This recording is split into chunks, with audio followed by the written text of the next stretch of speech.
হচ্ছে আমাদের ইতিহাস, এক গৌরবের ইতিহাস। লক্ষ লক্ষ শহীদ, লক্ষ লক্ষ আল্লাহর প্রিয় বান্দা মুবাল্লিগ যারা এই জমিনে শাহিদ আছেন, এই পবিত্র জমিনে কেউ যদি বেশি বাড়াবাড়ি করেন, আমি পরিষ্কার করে বলে দেই, এই হাত আল্লাহ তাআলা পুড়িয়ে ছারখার করে দেবেন।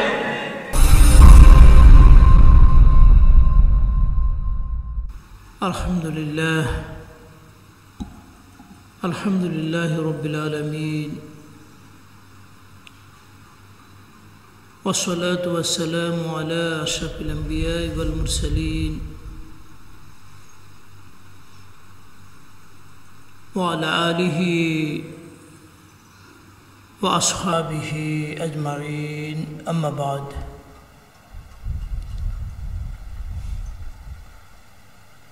আমরা সর্বপ্রথম মহান আল্লাহ রব্বুল ইজ্জতের শানে অযুত কোটি কৃতজ্ঞতা আদায় করছি, যিনি তার একান্ত মেহেরবানিতে একটি সপ্তাহ পর আমাদেরকে তাঁরই ঘর এই মসজিদে পুনরায় একত্রিত হওয়ার তৌফিক দান করেছেন। এই জন্য আমরা সবাই কৃতজ্ঞ হই এবং কৃতজ্ঞতার আওয়াজ তুলি। আমরা সবাই বলি আলহামদুলিল্লাহ।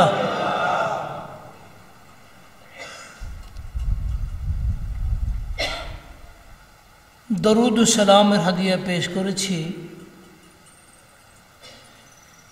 সর্বকালের সর্বযুগের মানবতার মহান শিক্ষক, মানবতার পরম বন্ধু সৈয়দুল মুরসালিন রহমতুল্লাহ আলমিনের শানে।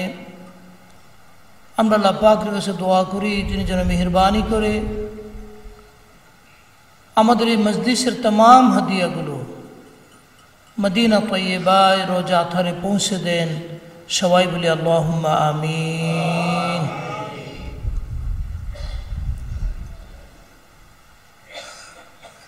আমি আজকে আপনাদের সামনে পবিত্র কালামে পাকের সূরা আলী ইমরানের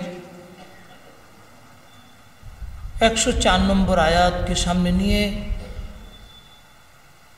কিছু কথাবার্তা বলবো ইনশাআল্লাহ। ওমা তৌফিকি ইল্লা বিল্লাহ। আল্লাহ রাব্বুল আলামিন বলছেন, ওয়ালতাকুম মিনকুম উম্মাতুন ইয়াদউনা ইলাল খায়র ওয়া ইয়া'মুরুনা বিল মা'রুফ ওয়া ইয়ানহাউনা আনিল মুনকার ওয়া উলাইকা হুমুল মুফলিহুন। সাদাকাল্লাহুল আযীম।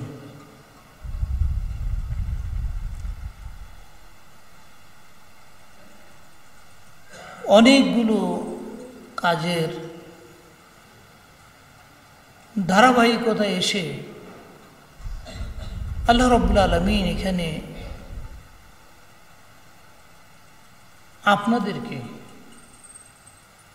উম্মতে মুসলিমাকে, গোটা মুসলিম জাতিকে এমন একটি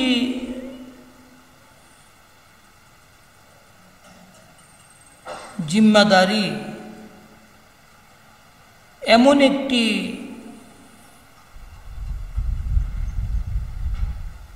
দায়িত্ব তাদেরকে দিয়েছেন এবং এই জিম্মাদারি পালন করার কারণেই আল্লাহ রাব্বুল আলামিন আপনাদের সম্পর্কে অন্য আয়াতে 110 নম্বর আয়াতে সূরা আলী ইমরানের সবার পরিচিত আয়াত, এই আয়াতে আল্লাহ তাআলা আপনাদের মর্যাদা সম্পর্কে বলছেন, কুনতুম খায়রা উম্মাতিন উখরিজাত লিন-নাস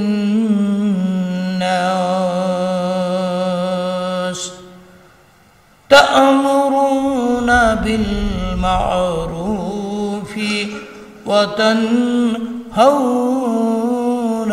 আনিল মুনকার। একটু ভাষার পরিবর্তন করে আল্লাহ বলছেন কুনতুম খায়রা উম্মাহ, তোমরাই সর্বোত্তম জাতি। সুবহানাল্লাহ বলবেন না? এই পৃথিবীর উত্থান পতনের ইতিহাস যদি আমরা পড়ি,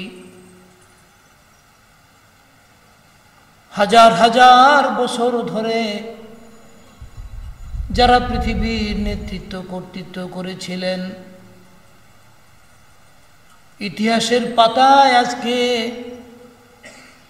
শুধু তাদের নামটুকু লেখা আছে, কিন্তু তাদের আলোচনা করার মতো একজন মানুষ এখন আর দুনিয়াতে নাই। কি বলেন, ঠিক কিনা?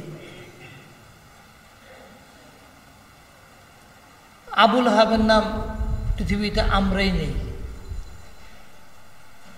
বন্ধু হিসাবে নেই না। কি হিসাবে নেই? আল্লাহর দুশ্মন হিসাবে নেই।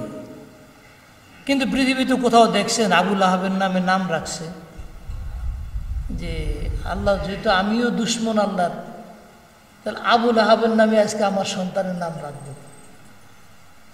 কোনো দুশ্মনও কিন্তু আবুল আহাবের নামে নাম রাখে না, ফেরাউনের নামে নাম রাখে না, নমরুদের নাম রাখছে দুনিয়াতে শুনছেন কোনোদিন? কেন রাখে না বলেন দেখি? দুষ্ট লোকেরাও মনে করে যে এগুলি এমন এক নিন্দিত অভিশপ্ত নাম, এই নাম আমাদের সন্তানের জন্য রাখা যাবে না। কি পরিমাণ মানব জাতির ঘৃণা, কিয়ামত পর্যন্ত অভিশাপ তাদের উপরে বর্ষণ হতেই থাকবে। নিজে আল্লাহকে মানে না, দ্বীন মানে না, ইসলাম মানে না, ইসলাম পছন্দও করে না, কিন্তু নিজের সন্তানের নাম আবুল আহাব রাখে না। এটার নাম হচ্ছে প্রকৃতি। মানুষের প্রকৃতিতেই ভালো মন্দের একটা বুঝ দিয়ে দেওয়া হয়েছে। কথা বুঝছেন না? মানুষের প্রকৃতি বলে দেবে সকল কালেই সকল যুগেই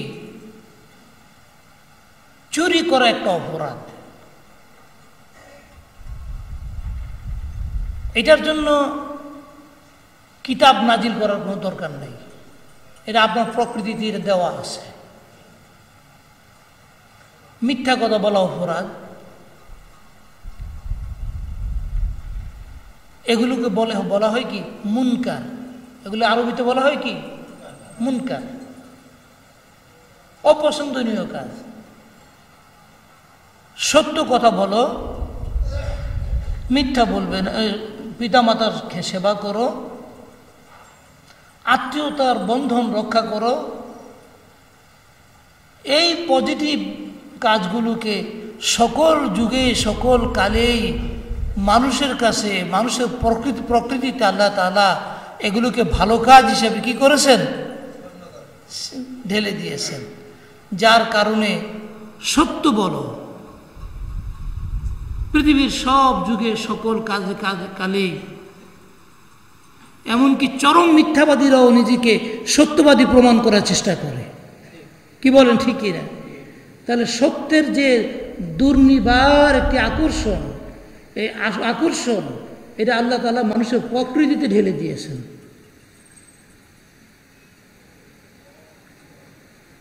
এটাকে বলা হয় মারুফ। এটাকে বলা হয় কি? মারুফ। আমি সহজ ভাষায় বুঝাবার চেষ্টা করলাম। মারুফ মানে আপনার প্রকৃতির সাথে পরিচিত, সামঞ্জস্যপূর্ণ। প্রকৃতি বলবে যে এই কাজগুলো ভালো আর এই কাজগুলো কি খারাপ। একটা হলো কি মারুফ, আর একটা হলো মুনকার। এই দুইটি কাজ এমন যেই দুইটি কাজ করলে পরে আল্লাহ রাব্বুল আলামিন উম্মতে মুসলিমাকে উম্মাকে গোটা মুসলিম জাতিকে আল্লাহ তাআলা বলছেন তোমরা হচ্ছ খাইরে উমাম, তোমরা শ্রেষ্ঠ জাতি। তোমরা কি কুনতুম খায়রা উম্মাতিন উখরিজাত লিন-নাস,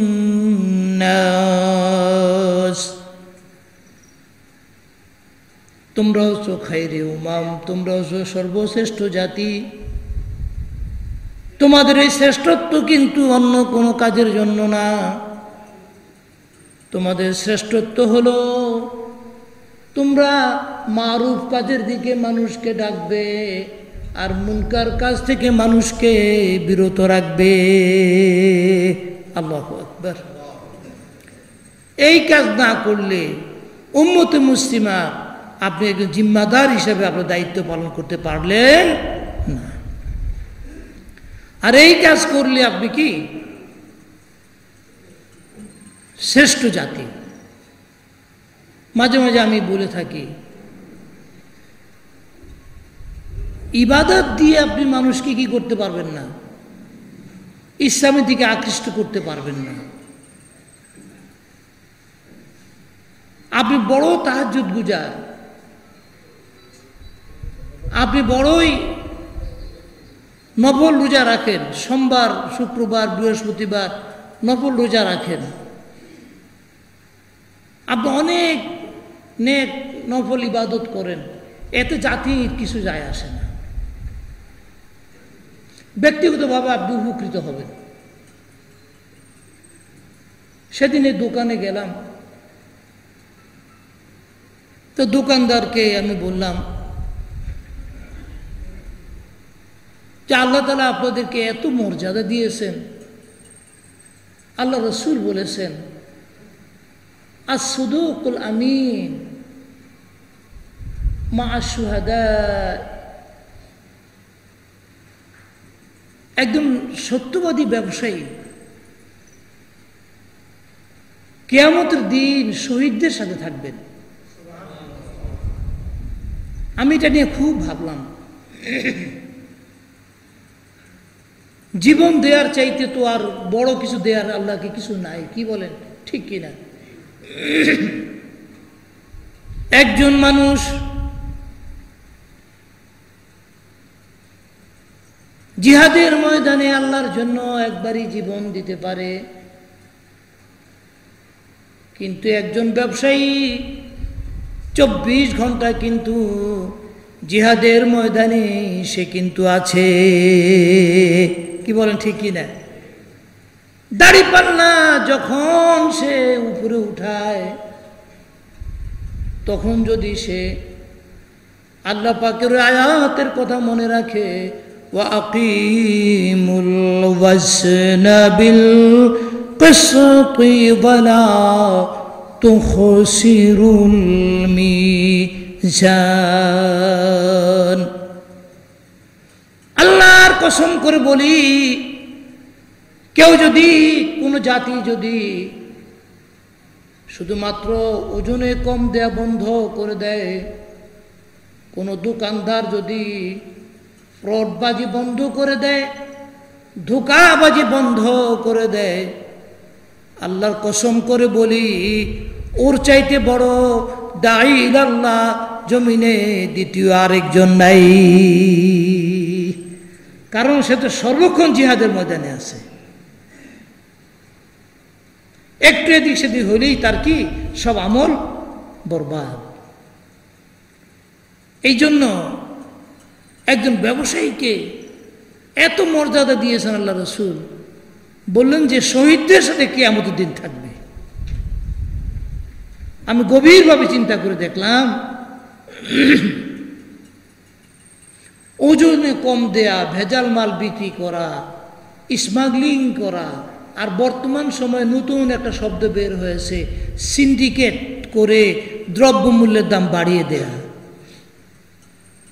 এই কতগুলো জিনিস থেকে যদি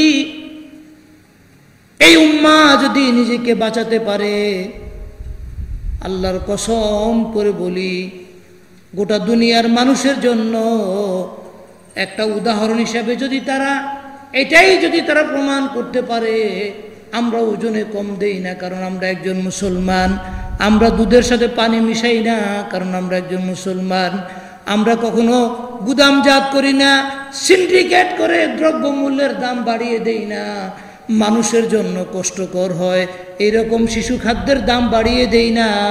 আল্লাহর কসম, এই লোকটা 24 ঘন্টা জিহাদের ময়দানে একজন মুজাহিদের সওয়াব পেতে থাকবে।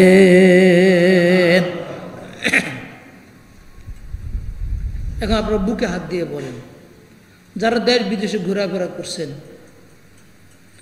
এই স্বভাব আমাদের মুসলমানদের মধ্যে বেশি নাকি অমুসলমানদের মধ্যে বেশি?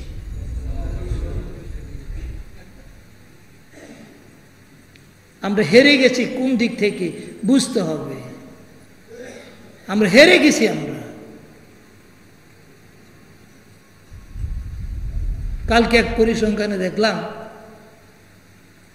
সৌদি আরবের মতো দেশ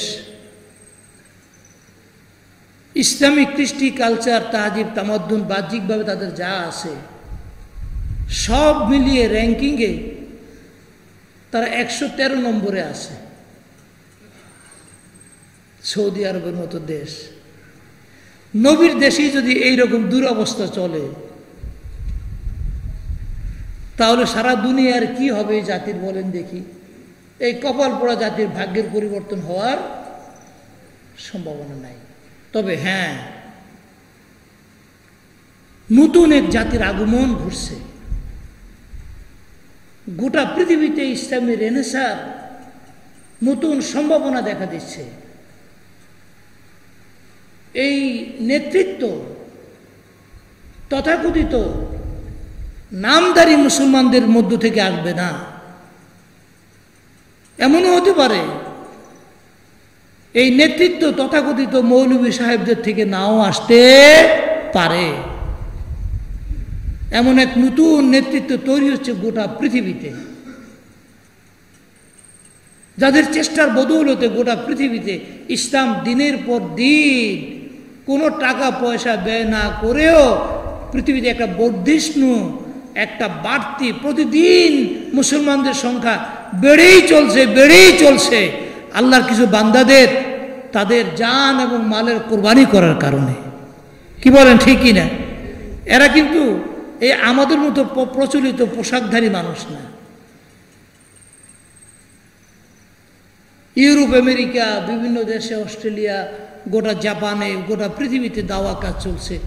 এই দাওয়া কাজের নেতৃত্ব দিচ্ছে অধিকাংশই আধুনিক শিক্ষিত, উচ্চ ডিগ্রিওয়ালা। তাহলে নতুন নেতৃত্ব তৈরি হচ্ছে। কিন্তু এমনও হতে পারে আমাদের মতো প্রচলিত জন্মগত মুসলমানরা আমরা পেছনের কাতারে চলে যাব, নতুন নেতৃত্ব পৃথিবীতে চলে আসবে ইনশাআল্লাহ। কথা বুঝতে পারছেন না? কারণ কি? কুনতুম খায়রা উম্মাতিন উখরিজাত লিন্নাস, তোমরাই সর্বোত্তম জাতি, তোমরাই হচ্ছ খায়রে উমাম। আল্লাহু আকবার! কত মর্যাদাপূর্ণ শব্দ কুরআনুল কারীমে, এমন মর্যাদাপূর্ণ শব্দ দ্বিতীয় আরেকটি কোথাও আছে বলে আমি দেখতে পাই না। আপনাকে আমাকে আল্লাহ রাব্বুল আলামিন শ্রেষ্ঠ জাতির অন্তর্ভুক্ত করেছেন, খায়রে উমাম হওয়ার অন্তর্ভুক্ত করেছেন। এটার কৃতজ্ঞতা, এটার ঋণ পরিশোধ করা কোনো দিন আমাদের পক্ষে সম্ভব হবে না। ঘরে বসে আমরা কি এই মহান মর্যাদার অধিকারী হয়েছি। কাজ কি? মারুফ। এই জন্য বড় আলেম হওয়া লাগবে না, বড় ডিগ্রিধারী হওয়া লাগবে না। বাল্লিগু আন্নি ওয়ালাউ আয়া। এই যে মসজিদে আপনারা জুমার নামাজ পড়েন, বিভিন্ন আলোচকদের আলোচনা শুনেন, আপনি যা শুনেন তা নিজে আমল করা শুরু করুন, আর এগুলো মানুষের কাছে প্রচার করা শুরু করুন। বাস এটাই হচ্ছে দাওয়া কাজ। দাওয়া কাজের জন্য একেবারে টাইটেল পাস, দাওরায়ে হাদিস পাস, এত পাশাপাশি দরকার নেই। ওটা লাগবে বিশেষজ্ঞ হওয়ার জন্য, ওইটাও লাগবে। ওটার কথা আল্লাহ তাআলা এখানে বলছেন। কিভাবে বলছেন? আল্লাহ রব্বুল আলামিন বলছেন, ওয়ালতাকুম মিনকুম উম্মাতুন ইয়াদউনা ইলাল খায়র। তোমাদের মধ্যে অবশ্যই একদল মানুষ সর্বক্ষণ তাদের জিম্মাদারি হবে দাওয়া কাজ করা। এই দাওয়াতের কাজের প্রথম দাওয়াত হবে ওমান দাআ বিহি হুদিয়া ইলা সিরাতিম মুস্তাকিম। এই কোরআনুল কারীমের দিকে মানুষকে ডাকা, এই কোরআনুল কারীমের দিকে মানুষকে আহ্বান করা, এটাই হলো দাওয়াতি কাজের প্রথম শর্ত। কারণ কোরআনুল কারীমকে বাদ দিয়ে পূর্ণাঙ্গ দ্বীনের দাওয়াত কোনোদিন মানুষের কাছে পৌঁছানো যাবে না। আর খণ্ডিত দাওয়াত কোনো কল্যাণ লাভ করে না।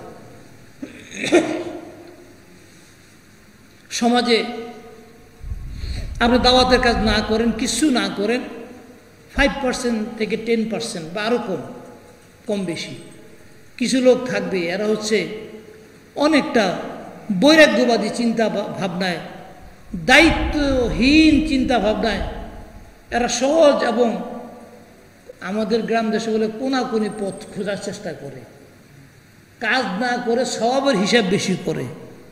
কথা বুঝছেন না? এরকম কোনো কোনাকুনি পথ নাই, কাজ করতে হবে কি এই কোরআনুল কারীমের দিকে মানুষকে ডাকতে হবে। এটা আল্লাহর রাসূল বলেছেন, ওমান দাআ বিহি ফাকাদ হুদিয়া ইলা সিরাতিম মুস্তাকিম। কত কথা মনে পড়ে যায়। আমি তো মাঝে মাঝে ইতিহাস আমার খুব প্রিয় বিষয়। সেদিন ইতিহাসের ছোট্ট একটা ঘটনা আপনাদেরকে শুনিয়ে কথা শেষ শুরু করব। এই যে মালদ্বীপ আছে না, মালদ্বীপ, এরা বিভিন্ন পূজারী লোক ছিল, আল্লাহর পরিচয় তাদের কাছে ছিল না। এখন 3.5 লক্ষ থেকে 4 লক্ষ মানুষ এখানে বসবাস করে। প্রায় 1200 দ্বীপের দেশ মালদ্বীপ। মালে হচ্ছে রাজধানী। 1140 খ্রিস্টাব্দে একজন আরব বণিক ব্যবসা উপলক্ষে মালদ্বীপে আসেন। তার নাম ছিল ইউসুফ বারবারি। কি নাম ছিল? বারবারি। আল্লাহর বান্দা একজন ব্যবসায়ী হিসেবে আসলেন। ব্যবসার মাধ্যমে তিনি মালদ্বীপের মানুষের অন্তরগুলো জয় করতে শুরু করে দিলেন। আমাদের দেশেই ছিল এক সময়। আমরা বাটা দোকানে কেউ যে দামাদামি করছেন যে এটার দাম একটু 10 টাকা কম রাখেন, এটার দাম 20 টাকা কম রাখেন, কেন? তারা ব্যবসায়িক একটা সততা রাখছিল, যার কারণে মানুষ সেখানে যে কি করে নাই, ওই যা লেখা আছে তা দিয়ে চলে আসছে। এবং একসময় বাটা জুতা ছিল সবার প্রিয় জুতা, কি বলেন ঠিক কি না? কিন্তু এখানে যখন 2 নম্বরে ঢুকলো তখন সে তাদের গুডউইল হারিয়ে ফেলল। এখন আর বাটা দোকানে সেরকম আগের মতো নাই। কোয়ালিটি কি করছে? নষ্ট করে ফেলছে। এখন আর মানুষ সেখানে যেতে চায় না, মানুষ এখন অন্য কিছু চায়। তাহলে দেখা গেল এখনকার মানুষও যদি সততার সাথে পণ্যের মান ঠিক রেখে যদি ব্যবসা বাণিজ্য করে আপনি যদি এইভাবে ব্যবসা করতে পারেন, তাহলে বিশ্বাস করুন আপনি একটা ব্র্যান্ডে পরিণত হয়ে যাবেন। শুধু পণ্যের ব্র্যান্ডে পরিণত হবেন না, আপনি একজন দিনের ব্র্যান্ডেও কিন্তু পরিণত হয়ে যাবেন। কি বলেন, ঠিক কি না? সবাই বলবে আপনি যদি খাঁটি মধু পেতে চান অমুকের কাছে যান, অমুকের কাছে যান। খাঁটি সরিষার তেল পেতে হলে অমুক জায়গায় যান। আপনি যদি সত্যিকার অর্থে সততা এবং পণ্যের মান যদি রক্ষা করতে পারেন, কত সুন্দর কথা। আল্লাহ রসুল একদিন মদিনা মুনাওয়ারাতে তিনি বাজার পরিদর্শনে বের হলেন। এক জায়গায় যেয়ে দেখলেন চকচকে সুন্দর কতগুলো পণ্য।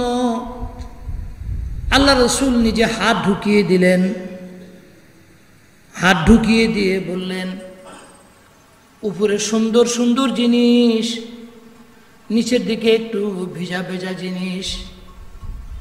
আল্লাহ রসুল বললেন মা হাযা ইয়া সাহিবাত তাম, ও খাদ্য বিক্রেতা এমনটা কেন? উপরে তুমি ভালো ভালো জিনিসগুলো সুন্দর করে সাজিয়ে রেখেছ, ভেজা জিনিসগুলো গোপন করে রেখেছ। এরপর আল্লাহ রসুল বললেন মান গাশশানা ফালাইসা মিন্না, যে এইভাবে পণ্যের দোষ গোপন করে রাখে সে যতই তাহাজ্জুদ গুজার হোক, যতই নামাজ পড়ুক, যতই রোজা করুক, যতই দিনের কথা মুখ দিয়ে বলুক, সে আমার উম্মত না, সে আমার উম্মত না, সে আমার উম্মত না।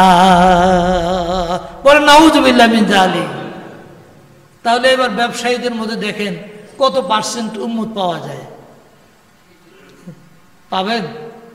আছে, কিছু আছে, কিন্তু এটাকে আমি এই জন্য বললাম, আপনি তো দায়ী, যেই পেশায় থাকেন না কেন আপনি যদি দক্ষতার সাথে, সততার সাথে, যোগ্যতার সাথে যদি আপনি কি করতে পারেন, দায়িত্ব পালন করতে পারেন, আপনি একজন নীরব দায়ী হিসেবে কাজ করবেন। আপনাকে আর কিছু বলতে হবে না যে এটা করো ওটা করো, আপনাকে দেখে দেখে কি করবে? মানুষ উৎসাহিত হবে দিনের দিকে। আমি আমার এক ছাত্র ইংল্যান্ডে থাকে, সে দেশে আসছে, তো বিবাহ বার্ষিকী পালন করবে, তা আমাকে দাওয়াত দিল, বলে স্যার একটু দোয়া পড়বো প্রথম বিবাহ বার্ষিকীতে। আমি গেলাম, যাওয়ার পর ওর ফ্রেন্ড সার্কেলকে দাওয়াত দিছে, তো আমি দুইটা শর্ত দিলাম। আমি বললাম মেয়েদেরকে তোমরা আলাদা ব্যবস্থা করতে হবে আর ছেলেদেরকে আলাদা ব্যবস্থা করো, আর একটা সাউন্ড বক্স রাখবে, একটা সাউন্ড বক্স রাখবে।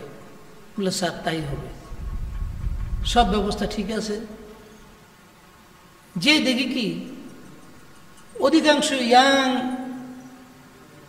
এবং অধিকাংশই কি মানে বুঝাই যায় যে আধুনিক শিক্ষিত। তো এক ছেলের পেছন দিক দিয়ে এভাবে চুল ঝুটি করা আছে না, নতুন এটা একটা ঝুটি করে রাখছে। তা আমাকে দেখে ওরা খুব বিব্রত হয়ে গেল যে এই মৌলভী সাহেব আজকে তো আসলাম আজকে বিবাহ বার্ষিকী, এই মৌলভী সাহেব তো আজকে আমাদের 12টা বাজিয়ে ছাড়বে। তা আমি চিন্তা করলাম না, আজকে আমি পজিটিভ দাওয়াতি কাজ করি। অবশ্য নেগেটিভ কাজ আমি করি না, আমার অভ্যাসে নাই।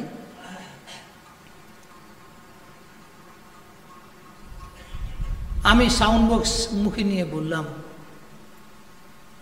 কোরআনুল কারীমের ছোট্ট একটু আয়াত তিলাওয়াত করলাম, অর্থ পড়লাম, পড়ে তারপর বললাম আজকে তোমাদের এখানে এসে খুব ভালো লাগলো। আমার একটা ইয়াং গ্রুপ, বেশ কয়েকজন আমার ছাত্র এবং ছাত্রের বন্ধু, একটা আনন্দ ঘন পরিবেশে তোমরা একত্রিত হয়েছ,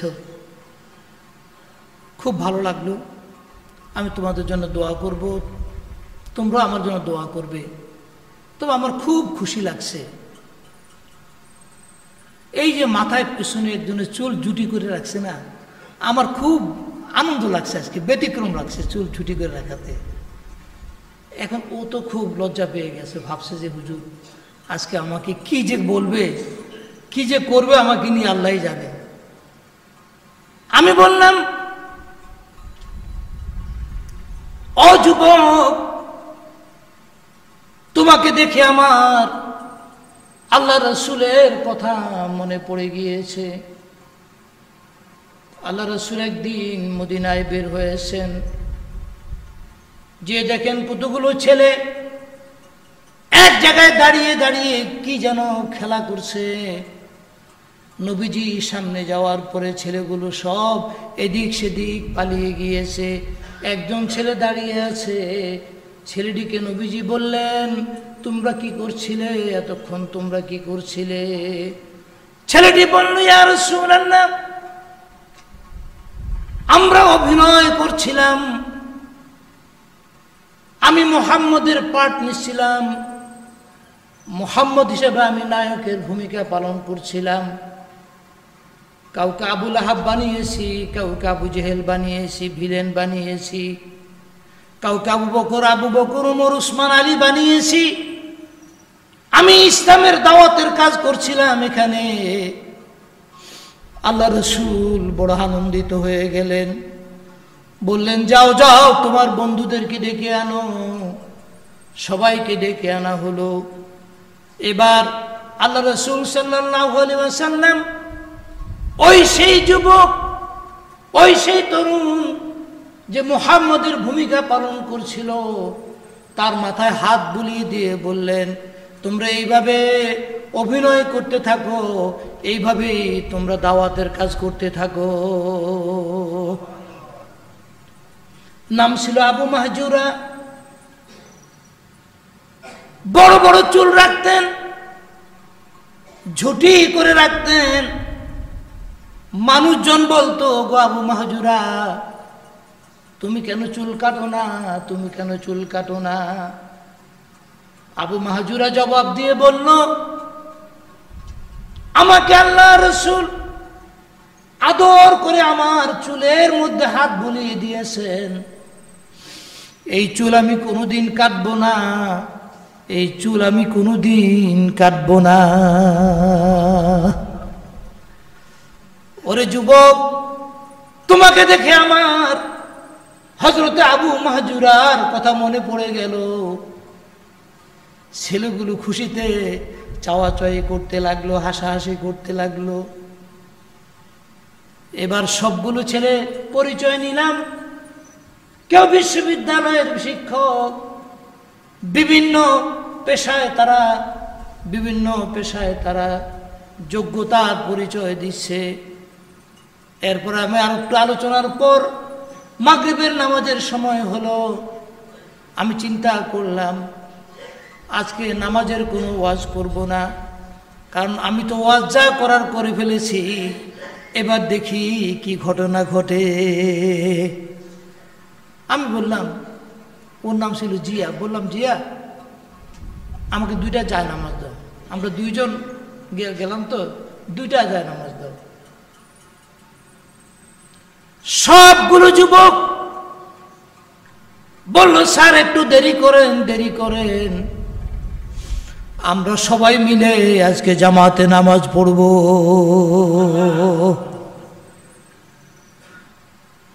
আমি চোখের পানি ফেলে দিলাম, কাঁদলাম, আল্লাহর কাছে বললাম, ও আল্লাহ, তুমি আমার জবান দিয়ে তুমি আল্লাহ রসুলের এক সাহাবীর কথা বের করে দিয়েছো, আর এই যুবকগুলো আজকে আমার সাথে নামাজে জামাতে দাঁড়িয়ে গিয়েছে।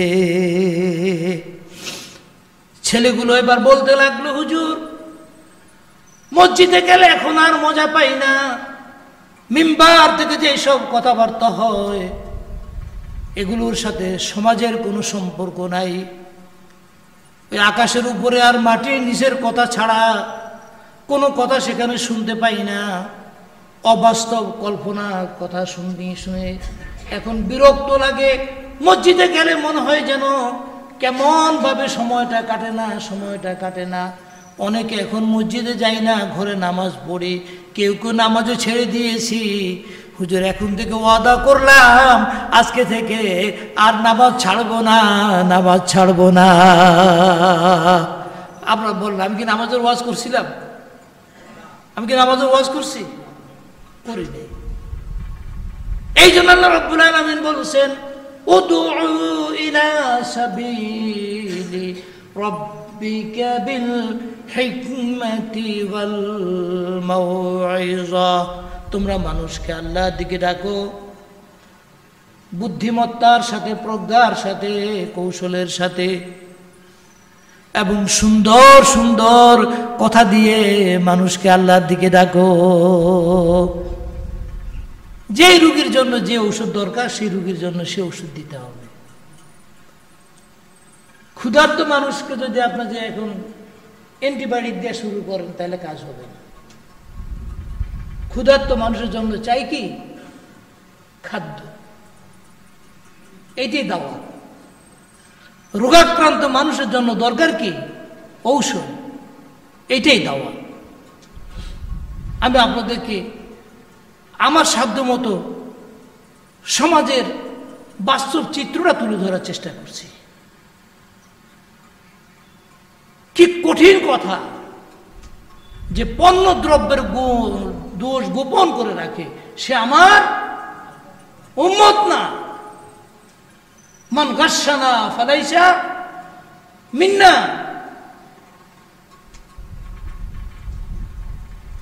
ওই যে সৌদিদের অনেক দোষ আছে, এটা ঠিক, অনেক গুণও আছে, এটাও ঠিক, কিন্তু বাজারগুলো তারা মনে হয় যেন হাজি সাহেবদের গলা কাটার জন্য সব বসে আছে, সবগুলো গলা কাটার জন্য বসে আছে। ব্যবসায়িক মৌসুমে, হজের মৌসুমে এইভাবে কিয়ামত পর্যন্ত চেষ্টা করলেও কোন র্যাঙ্কিংয়ে আপনারা আসতে পারবেন না। যদি দুনিয়াতে যদি র্যাঙ্কিংয়ে আসতে চান, যে যেখানে আছেন সে সেখানে থেকেই তিনটা শব্দ বলছিস: সততা, দক্ষতা এবং যোগ্যতা। আপনি যে পেশায় আছেন সেখানে থেকেই দাওয়াতের কাজ করেন। আর আমার তিনটা কথা মনে রাখেন, ইনশাআল্লাহ আপনি দেখতে পাবেন আপনার কথা বেশি বলা লাগবে না। অল্প কথায় কি হবে? দাওয়াতের কাজ শুরু হয়ে যাবে। আমি বলছিলাম 1200 দ্বীপের দেশ মালদ্বীপ। এই মালদ্বীপের মানুষরা বিভিন্ন জিনিসের পূজারী ছিল। প্রাকৃতিক নৈসর্গিক সৌন্দর্যের লীলাভূমি মালদ্বীপ। নীল জলরাশির চতুর্দিকে ভাসমান একটি দ্বীপ হচ্ছে মালদ্বীপ। এমন সুন্দর দেশ আর কোথাও পাওয়া যায় না। মানুষ সেখানে বেড়াতে যায়, পর্যটনে যায়। এত সুন্দর একটা দ্বীপ দেশের নাম হচ্ছে মালদ্বীপ। ব্যবসায়ী পর্যটক ইউসুফ বারবারি সুদূর আরব থেকে ব্যবসা করতে করতে মালদ্বীপে আসলেন। এই দেশটাকে নিজের দেশ বানিয়ে নিলেন। এখানে তিনি থাকছেন। সুদর্শন যুবক, হাফিজুল কোরআন, কোরআনুল কারীম তার মুখস্থ ছিল। কোরআনুল কারীমের মর্যাদা, অলৌকিক ক্ষমতা আপনাদের সামনে তুলে ধরছি। সে দেশে একটা কুপ্রথা ছিল। প্রত্যেক মাসের নির্দিষ্ট দিনে তাদের যে ধর্মীয় প্রতিষ্ঠান, নাম না নেই, ওই ধর্মীয় প্রতিষ্ঠানে একটা মেয়েকে দিয়ে আসতে হবে, সুন্দরী মেয়েকে। লটারি করে করে তারা সুন্দরী মেয়ে প্রতি মাসে একজন দিয়ে আসতো। গভীর রাত্রিতে কোথা থেকে নাকি এক জাহাজ আসে, ওই জাহাজ থেকে এসে এই মেয়েটাকে তারা কি করে, তারা তার চরিত্র হানি করে সব কিছু করে এবং তাকে হত্যা করে তারা চলে যায়। এটা না করলে নাকি গোটা দেশের অনেক ক্ষতি হবে ইত্যাদি ইত্যাদি একটা কুসংস্কার তাদের মধ্যে চালু ছিল। 1440 খ্রিস্টাব্দের কথা বলছি। রাজা ছিলেন সুলু নামক একজন ব্যক্তি। ইউসুফ বারবারই বললেন এই কুসংস্কার দূর করতে হলে আমাকেই ভূমিকা নিতে হবে, আমাকেই ভূমিকা নিতে হবে। বলল আমি যুবক মানুষ, এখনো আমার দাড়ি নেই, আমার চেহারা এখনো দাড়ি গজায় নাই। আপনারা এক কাজ করুন, আমাকে সুন্দর করে মেয়েনি পোশাক পরিয়ে পরিয়ে আপনাদের ধর্মের যে মন্দির শ্মশান যা বলেন ওই জায়গায় আপনারা আমাকে ঢুকিয়ে রাখুন। ঘটনা যা ঘটবে আমার সাথে ঘটবে, আমাকে আপনারা ওখানে ঢুকিয়ে রাখুন, ওখানে ঢুকিয়ে রাখুন। যুবককে সুন্দর করে সাজানো হলো, কন্যা বেশে সাজিয়ে সেখানে তাকে রেখে দেয়া হলো মন্দিরের ভেতরে। রাত্রিবেলা জাহাজ আসছে, আওয়াজ শোনা গিয়েছে। এবার হাফিজুল কোরআনুল কারীম তিলাওয়াত করা শুরু করে দিলেন। জাহাজের আওয়াজ যত কাছাকাছি আসে তিনি ততই বেশি আওয়াজ বাড়িয়ে দিচ্ছেন কোরআনুল কারীমের আয়াত। কোরআনুল কারীমের আয়াত যত বাড়িয়ে দিচ্ছেন আওয়াজের সাথে সাথে ওই জাহাজ মুহূর্তের মধ্যেই ডুবে যায়, ওই জাহাজ পানিতে ডুবে যায়। সকালবেলা যেয়ে দেখে ওই মহিলা বেশি যুবক একবারে নিরাপদ এবং নিরাপত্তার সাথে আছে। মালদ্বীপের সমস্ত মানুষগুলো বলল এটা কিভাবে সম্ভব হলো? ও যুবক বলো তুমি কিভাবে এটা করলে? বলল আর কোনোদিন আসবে না, কোনোদিন দৈত্য জানোয়ার আসবে না। এই কোরআনুল কারীম আমার ভেতরে আছে, 30 পারা কোরআনুল কারীম আমার ভেতরে আছে। এই কোরআনুল কারীমকে দিয়ে আমি দৈত্য দানব সবাইকে আমি আজকে হত্যা করে ফেলেছি। সুর রাজা বলল ওগো আমার জনগণ, আর দেরি না, চলো আমরা সবাই মুসলমান হয়ে যাই। গোটা মালদ্বীপবাসী একসাথে সবাই বলল লা ইলাহা ইল্লাল্লাহু মুহাম্মাদুর রাসূলুল্লাহ সাল্লাল্লাহু আলাইহি ওয়াসাল্লাম। দেখলেন কোরআনে কারীমের মুজিজা। এই তো 1500 বছর আগের কথা না, অল্প কয়েকদিন আগের কথা। একটা কুসংস্কার হলো, শেষ হলো। গোটা মালদ্বীপে এখন শতকরা 100% মুসলমান। বাংলাদেশে প্রায় 40,000 ডাক্তার ইঞ্জিনিয়ার ওরা যে সেখানে চাকরি করে, বড় উচ্চ মর্যাদা নিয়ে সেখানে চাকরি করে। শুধুমাত্র দাওয়াত এমন একটা আছে, কোন সময় যে কি ঘটনা ঘটে যাবে আপনি টেরও পাবেন না। মানুষ ভাবে এক, আল্লাহর সিদ্ধান্ত হয় ভিন্ন। একজন ইউসুফ বারবারি যদি একটা দেশ কি করতে পারেন, বিনা যুদ্ধেই, বিনা অস্ত্রেই, বিনা বোমাবাজিতে যদি কোরআনুল কারীম দিয়ে জয় করতে পারেন, সেই কোরআনুল কারীম এখনো আমাদের মাঝে আছে। কি বলেন ঠিক কিনা? তাহলে আমরা সবাই যদি ইউসুফ বারবারির মতো একজন জীবন্ত কোরআনুল কারীমে পরিণত হতে পারি, ইনশাআল্লাহ এই সমাজ কল্যাণ মসজিদের 2-3 হাজার আমার ভাই, আমার আশেপাশের বোনেরা, তারা যদি কোরআনুল কারীমের প্রেমিক হয়ে যেতে পারেন, ইনশাআল্লাহ এই জাতির নৈতিক বিপ্লব সেদিন বেশি আর দূরে নাই, সেদিন আর বেশি দূরে থাকবে না ইনশাআল্লাহ। অনেক ঘটনা এই উপমহাদেশে ইসলাম কিভাবে আসছে? ইতিহাস পড়লে দেখা যায় ইরাকের সবচেয়ে দুর্ধর্ষ শাসক ছিল হাজ্জাজ ইবনে ইউসুফ। তখন ভারতীয় সিন্ধু এলাকার হিন্দু রাজা ছিল রাজা দেবর। মুসলমানরা আসছিল এখানে, মুসলমান নারীদেরকে লুণ্ঠন করা হয় এবং তাদের ইজ্জত হানি করা হয়। একজন নারী বললেন, ইয়া আলাল হাজ্জাজ, ইয়া আলাল হাজ্জাজ, ওগো হাজ্জাজ তুমি কোথায়? তোমার বোনের ইজ্জত লুণ্ঠন হচ্ছে, ইজ্জত লুণ্ঠন হচ্ছে, আমাদের ইজ্জত বাঁচাও, আমাদের ইজ্জত বাঁচাও। তুমি তো একজন মুসলমান শাসক, আমাদের ইজ্জত রক্ষা করো, আমাদের ইজ্জত রক্ষা করো। এমন ব্যবস্থাপনা ছিল, 3 দিনের মধ্যে ইরাকে খবর চলে গেল। সুলাইমান ইবনে আব্দুল মালিক ছিলেন তৎকালীন উমাইয়া শাসক।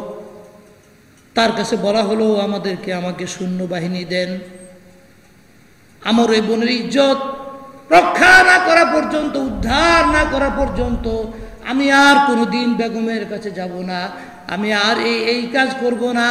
আমার বোনের ইজ্জত রক্ষা করা এখন আমার জন্য বড় দায়িত্ব হয়ে পড়েছে।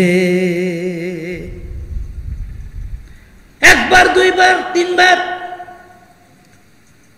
হিজরি 52 সালে মোহাম্মদ বিন কাসিম 17 বছরের এক টকবকে যুবক নিজের কন্যাকে বিয়ে দিয়েছিলেন এই মোহাম্মদ বিন কাসিমের কাছে। 12,000 সৈন্যবাহিনী নিয়ে এই দেবল সিন্ধু এলাকায় শাসকের বিরুদ্ধে লড়াই করতে পাঠালেন। আল্লাহ তাআলা এই মোহাম্মদ বিন কাসিমের কবরকে জান্নাতের টুকরায় বানিয়ে দিন, বলুন সুবহানাল্লাহ, জোরে বলুন আল্লাহুম্মা আমিন। 52 হিজরিতে দাওয়াত নিয়ে আসলেন। রক্তপাত করার জন্য আসেননি, একজন বোনের ইজ্জত রক্ষা করার আওয়াজ তাদেরকে আর ঘুমাতে দেয়নি। আমি যদি এখন বলি কয়জন মুসলমান দুনিয়াতে আছে, কত বোন লাঞ্ছিত হচ্ছে, কত বোন ইজ্জত বিক্রি করছে, ইজ্জত বিক্রি করে তার পেট তার খাদ্য খাবারের যোগান দিচ্ছে, কারণ সে জানে ইজ্জত বিক্রি না করলে আমার খাদ্য খাবারের কোনো ব্যবস্থা হবে না। কারণ ধনীরা তো ধনের সম্পদের পেছনে পড়ে, তারা তাদের পেছনে আছে। ধনীরা তো সম্পদওয়ালারা তো ভূয়া সাহেবরা, চৌধুরী সাহেবরা, খান সাহেবরা, পয়সাওয়ালারা তো ওই আমার নির্যাতিতা নিপীড়িতা বোনদের ইজ্জত নিয়ে ছিনিমিনি খেলে। কেউ কোনোদিন তাদেরকে ধর্ষক বলে না, কেউ তাদেরকে চিনতেও পারে না। কত হোটেল আর কত পারে না জানি, কত বোনের আর্তনাদ, কত বোনের আহাজারি, দুনিয়ার মুসলমানদের কর্ণকুহুরে পৌঁছে না। কিন্তু যে বোনটা ইজ্জত হারিয়েছে, চিরদিনের জন্যই সে সমাজে কলঙ্কিনী হয়ে গিয়েছে। কি বলেন, ঠিক কিনা? কিন্তু চৌধুরী সাহেবের কোনো অসুবিধা নেই, ভূয়া সাহেবদের কোনো অসুবিধা নাই। বাংলাদেশে সুবিধা না হলে দুবাই চলে যাবে, অসুবিধা নেই। এইটা কি আমাদের সমাজ ব্যবস্থা না? এই কি গোটা দুনিয়ার মুসলমানদের চরিত্র না? ব্যতিক্রম কিছু মুসলমান বাদ দিলে এই জাতি কিভাবে র্যাঙ্কিংয়ে আসবে? আপনাদের সবার কাছে উদাত্ত আহ্বান জানাতে চাই, আল্লাহ আপনাদেরকে কুনতুম খায়রা উম্মাহ, আপনাকে সর্বোত্তম জাতি হিসেবে আল্লাহ তাআলা ঘোষণা করেছেন। আর বলেছেন কি, ওয়াকাযালিকা জাআলনাকুম উম্মাতান ওয়াসাতান লিতাকুনু শুহাদা আলান নাস ওয়ালতাকুম মিনকুম উম্মাতুন ইয়াদউনা ইলাল খায়র টোটাল ইসলাম হচ্ছে কল্যাণ। তোমরা কল্যাণের দিকে মানুষকে ডাকবে, আর ভালো ওই যে বললাম মারুফ কাজের দিকে ডাকবে, আর মুনকার কাজ থেকে মানুষকে কি করবে? বিরত রাখবে। এটা চূড়ান্ত স্তর হচ্ছে শাসক যারা আছেন তাদের। আমরা শুধুমাত্র উপদেশ দিতে পারি, কি বলেন ঠিক কিনা? এই উপমহাদেশের বিজয়ী হিসাবে ওই সেই মোহাম্মদ বিন কাসিম রহমতুল্লাহ আলাইহির মাধ্যমে সিন্ধু পর্যন্ত ইসলাম আসে। এরপরে কারা নিয়ে আসে ইসলাম? এখন তো কতজন দাবি করে যে আমরাই একমাত্র নবীওয়ালা কাজ করি, আর কেউ নবীওয়ালা কাজ করে না। অথচ এই জমিনের ভেতরে হাজার হাজার মুবাল্লিগ তারা এই জমিনের মধ্যে দাফন হয়ে আছেন, ঘুমিয়ে আছেন। এরা সবাই আরব থেকে এসেছেন, ইরাক থেকে এসেছেন, ইয়ামান থেকে এসেছেন, সৌদি আরব থেকে এসেছেন। তারা আর কোনোদিন দেশে ফিরে যান নাই, এই বাংলাদেশের জমিনেই তারা ঘুমিয়ে আছেন। বাংলাদেশের এমন কোন জেলা নাই যে জেলাতে আল্লাহর প্রিয় ওই মুবাল্লিগ বান্দারা চির দাফন চির শায়িত হয়ে আছেন। আমি বলবো এটা একটা পিলার, এই পিলার আমরা জায়গা থেকে রেখে দিয়েছি। বাংলাদেশের জমিন বড় কঠিন, এই জমিনে আল্লাহর লক্ষ লক্ষ আল্লাহর প্রিয় বান্দারা এখানে ঘুমিয়ে আসে। খবরদার এই জমিনের দিকে এই যে হাত বাড়ালে হাত পুড়ে ছারখার হয়ে যাবে।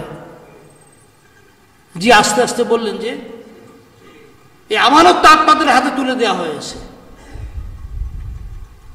1053 সালে নেত্রকোনাতে আসেন শাহ মোহাম্মদ সুলতান রুমি রহমতুল্লাহ আলাইহি।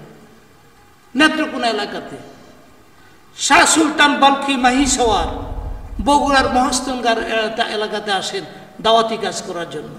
একজন এই দেশের মানুষ না, কিন্তু সবার কবর এই দেশে আছে। আপনি কোনোদিন গেছেন এসব কবর? এদের প্রতি সম্মান জানিয়েছেন?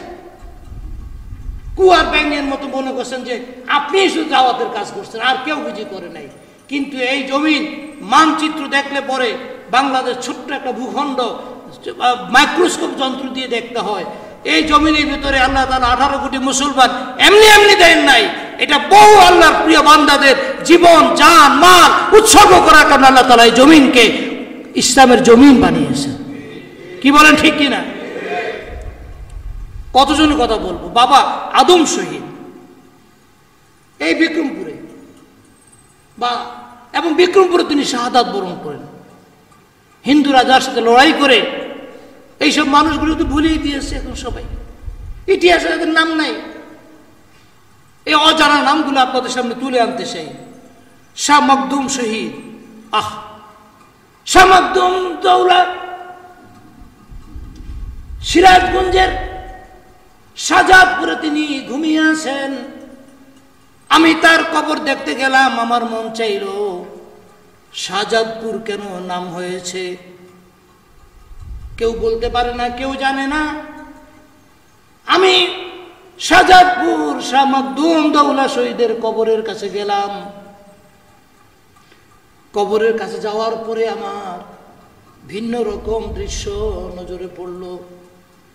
72টি নৌযান নিয়ে সুদূর ইরাক থেকে রাজপুত্র ছিলেন শাহ মানে বাদশাহ, রাজপুত্র ছিলেন শাহ মখদুম দৌলা শহীদ।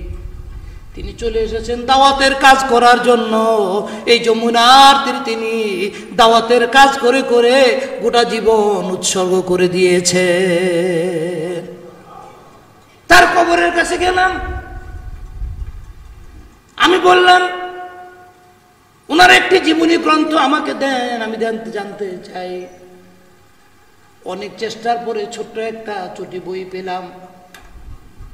পাওয়ার পরে দেখলাম প্রতিদিন হাজার হাজার মানুষ হয়, প্রতিদিন গরু আসে, স্বর্ণের অলংকার ইত্যাদি তার কবরে সিন্ধুকের মধ্যে জমা হয়, টাকা পয়সা আসে।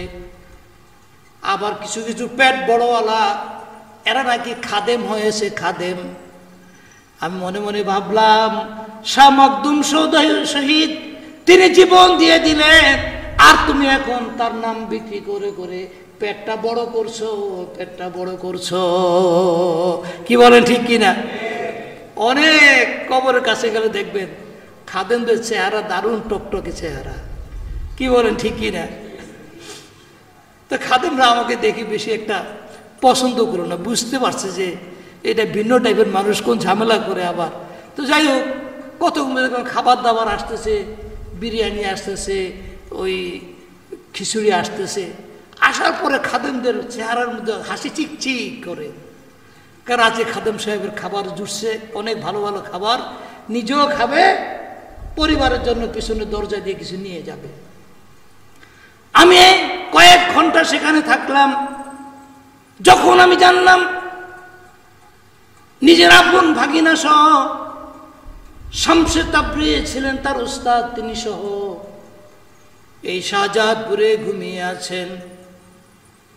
এখানে আরো শত শত কবর আছে, গঞ্জে শহীদ নামে শহীদদের কবর স্থান আছে, সেখানে কেউ যায় না, ওই কবর কেউ জিয়ারত করে না, ওই কবরের নামগুলো কেউ জানে না। হিন্দু রাজার সাথে লড়াই করে করে এই যমুনার তীরে তিনি দাওয়াতের পতাকাকে তিনি দাঁড়িয়ে রেখেছেন, ধরে রেখেছেন। এই পতাকা জীবন থাকতে তিনি পড়তে দেন নাই। শাহ মখদুম দৌলা শহীদ 1240 সালের পর। আমি জিজ্ঞাসা করলাম, আর একটু সময় নেই আজকে, একটু অল্প অল্প সময় ছেড়ে দেব। আমি বললাম ওনাকে আর পরাজিত করতে করা যাচ্ছে না যুদ্ধের ময়দানে। একদিন আসরের নামাজে তিনি নামাজ পড়ছেন, এক দুষ্ট অনেকদিন সেবা করে করে ওনার নৈকট্য লাভ করেছে। আসরের নামাজের সময় যখন তিনি সিজদা অবস্থায় আছেন, এমন সময় ঘাড়ের মধ্যে কোপ দিয়ে হযরত শাহ মখদুম দৌলা শহীদকে এখানে শহীদ করে দেয়া হয়। মাথাটা বস্তার মধ্যে নিয়ে সে পালিয়ে যায়। আসামের এক হিন্দু রাজার ছিল এই এলাকা। এই মাথা নিয়ে যখন আসামে পৌঁছায়, আর গলার নিচের অংশ শাহজাদপুরে আছে, মাথাটা আছে আসামের ভেতরে। রাজদরবারে যখন হাজির করা হলো, তখন যখন খোলা হলো, শাহ মখদুম দৌলা শহীদ তার মুখ দিয়ে তখন বের হচ্ছিল সুবহানা রাব্বিয়াল আ'লা, সুবহানা রাব্বিয়াল আ'লা।